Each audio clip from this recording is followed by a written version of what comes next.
Salut à tous les bien-aimés de notre Seigneur Jésus-Christ. Béni soit l'Éternel, le Dieu de la Providence, en qui nous avons mis toute notre confiance. Aujourd'hui, nous allons comparer la science du monde avec la parole de Dieu. La science du monde est un ensemble de savoirs ou de connaissances applicables à un domaine précis. La parole de Dieu, quant à elle, est cette connaissance par laquelle et avec laquelle tout a été fait.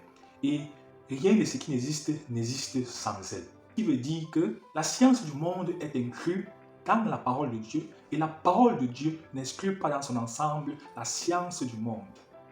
Cette inclusion nous amène à dire que la science est universelle, mais son appréhension, sa conception ou sa mise en application varie selon le langage, l'époque, la culture ou la région. Prenons des exemples. En mathématiques, il existe plusieurs méthodes de calcul selon les coutumes, mais tous aboutissent à un même résultat.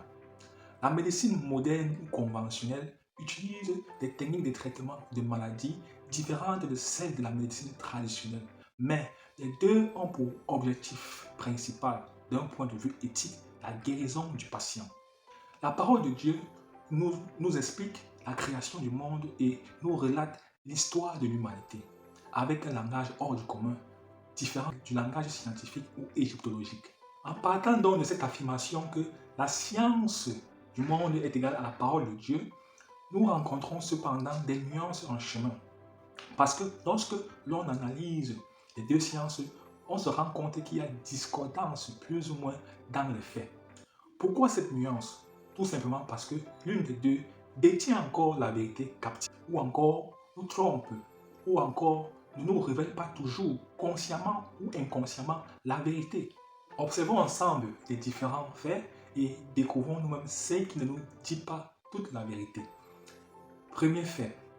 De nos jours, les archéologues démontrent au travers des sites trouvés que, bien avant l'Égypte antique, l'homme ne vivait pas que de la cueillette et de la chasse, mais qu'il existait déjà avant la période glaciale des civilisations bien avancées que celles de l'Égypte antique. Ces récits viennent bouleverser ou chambouler tout ce qui a été enseigné et gravé dans les mémoires par la science moderne sur l'histoire de l'humanité pour réécrire tout ce qui a été dit et cautionné depuis des siècles et qui changerait totalement la perception des choses. Je vous invite donc à aller regarder ce documentaire sur Netflix très intéressant dont le titre est « À l'aube de notre histoire ». Cette période de glaciation est mentionnée dans la Bible par le déluge dans Genèse. Elle révèle qu'à cette époque, les hommes construisaient déjà des villes et concevaient déjà des merveilles, comme l'Arche de Noé qui montre bibliquement que à cette époque, la civilisation était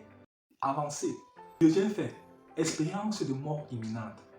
Cette étude fait en ce moment un tapage médiatique dans la communauté scientifique. Elle critique les thèses soutenues sur la place du cerveau dans le fonctionnement du corps humain après avoir assemblé de nombreux témoignages de patients mis en observation ayant vécu ce genre d'expérience hors du corps avant d'être réanimés. Cela pousse un peu le bouchon plus loin dans la communauté en remettant en question le postulat établi stipulant que la conscience est le produit du cerveau. Ces expériences nous montrent au contraire qu'il y a une continuité d'une conscience après la mort. Je vous invite à regarder cette interview sur YouTube, très intéressant. Cependant, la Bible nous enseigne déjà qu'il y a bel et bien une vie après la mort. Et cette conscience dont la science nous parle est l'âme, décrite dans les Saintes Écritures. Troisième fait. Avant l'invention de la fécondation in vitro, c'est-à-dire la rencontre du spermatozoïde avec l'ovule hors du corps de la femme, ou alors avant la possibilité d'avoir une mère porteuse, c'était un scandale pour les ignorants, une folie pour les sages et inconcevable pour les scientifiques de dire que Marie a conçu Jésus-Christ par la vertu du Saint-Esprit qui l'a couvert de l'ombre du Très-Haut. Par ces trois faits, on peut donc dire que la science du monde est encore à son état embryonnaire et que les informations que nous recevons d'elle ne sont pas toujours, consciemment ou inconsciemment, véridiques. Par contre, la parole de Dieu ne change pas. Elle reste intacte et demeure éternelle. Car c'est par elle c'est avec elle et c'est pour elle que tout a été fait. Jésus est égal à la parole, est égal à la vérité. C'est pourquoi il est écrit, tu connaîtras la vérité et la vérité t'affranchira.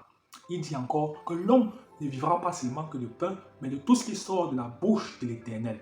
Jésus étant la parole descendue du ciel pour faire connaître aux hommes le Père. Il dit encore que nul ne connaît le Père si ce n'est le Fils, et nul ne connaît le Fils si ce n'est le Père. Spirituellement parlant, Jésus est le pain de vie. Et la nuance ici, c'est le levain. Donc, la parole de Dieu est le pain sans levain qui apporte la vie, contrairement à la science du monde qui est le pain avec levain qui conduit à la mort. Alors, mes bien-aimés, méfions-nous du levain du monde et attachons-nous à la connaissance pure qui est la parole de Dieu. J'ai envie de dire, réveille-toi, toi qui dors entre les morts, et Christ t'éclairera. Que la paix du Christ soit avec nous.